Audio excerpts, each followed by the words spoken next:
when you tell everyone, like, look, you got to get out there and rehearse your story. Yeah. I mean, it's a nice idea, but everyone knows how hard that really is. Can you tell us, like, how do you rehearse? Are there places you rehearse? How do you carve out time to rehearse? Mm-hmm. Give us a little idea of how that looks. I rehearse everywhere. I don't have a rehearsal hall that I rent that I go to and do my rehearsals. I used to do that, but now I rehearse 24 hours a day. Like, I'm backstage, I'm rehearsing, I'm figuring things out all the time. When I'm washing dishes. He does do the dishes. I do. Yeah, as if that's a great... I got to get somebody to do that.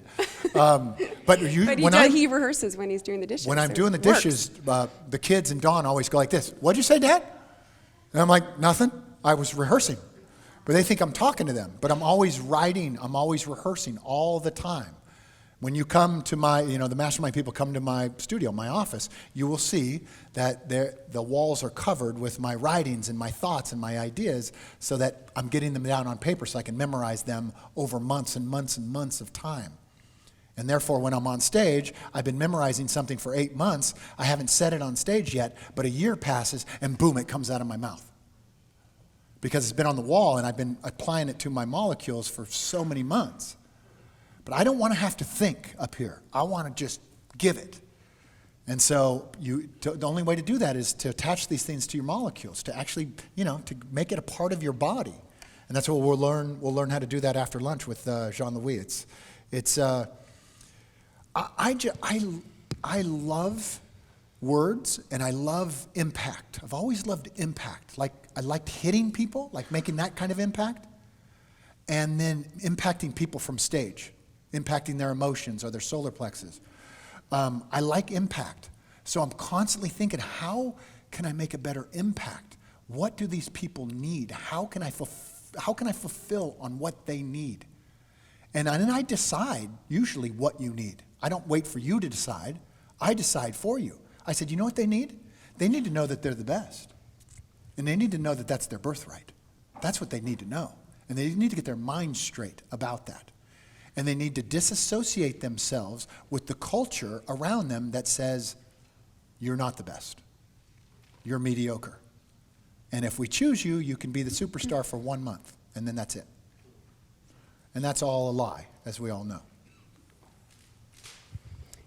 So another thing that I wanted them to kind of get an idea of is when you are giving a speech and you're backstage and how you usually prepare for that. Yeah. But from my end, when I am, getting Bo, lining up the details, getting his flights arranged, the hotel, talking to the group that he's speaking with, I always make sure that there's time for Bo to get on the stage. So I say, when's Bo speaking? Do you have a break? Are you clearing the room? Is there an hour lunch break so that Bo can warm up on the stage? Is there a time in the morning beforehand that he can come in? We'll go find the ballroom the night before just to see the stage setup and see the way the room's set up. And sometimes there isn't that luxury. You don't have that time. So there'll be a quick break and people are still in the room and Bo is on that stage. So he's not like hiding backstage, like I'm the speaker and I have to be introduced and I can't have anyone see me. He's on the stage getting comfortable, quietly, he's not making a big to-do about it, but he's setting his notes, walking around, making sure his water's there, and just getting his feet at least for 10 minutes before you get the introduction. Yep. So we always kind of have to remember ahead of time to check in with the event planner and make sure there's that time for Bo, because it's really important. And usually they're shocked that we go, they're Bo shocked. Needs rehearsal time. They're like, rehearsal? That's what they say, as if that's a bad word, right? No, he's a freaking pro. If I was running the 100 meters in the Olympics, trying to win the gold medal, I've trained for 20 years to be there, one of the fastest men in the world.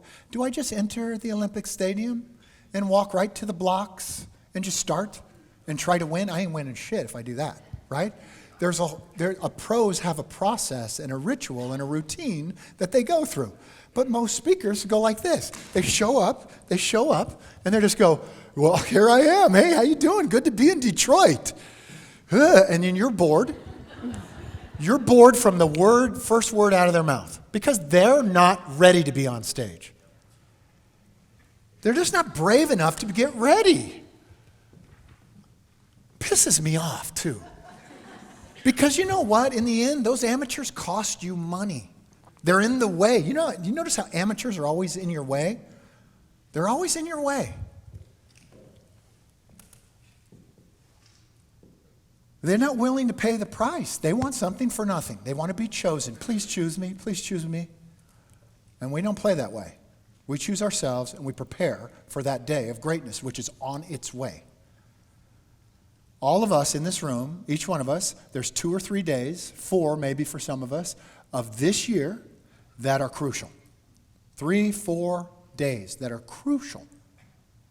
The rest is grunt work. The rest is preparing for that day. Pros know that those days are coming. Amateurs are blindsided when the day arrives. I'm not ready. Of course you're not ready. You didn't know the day was coming.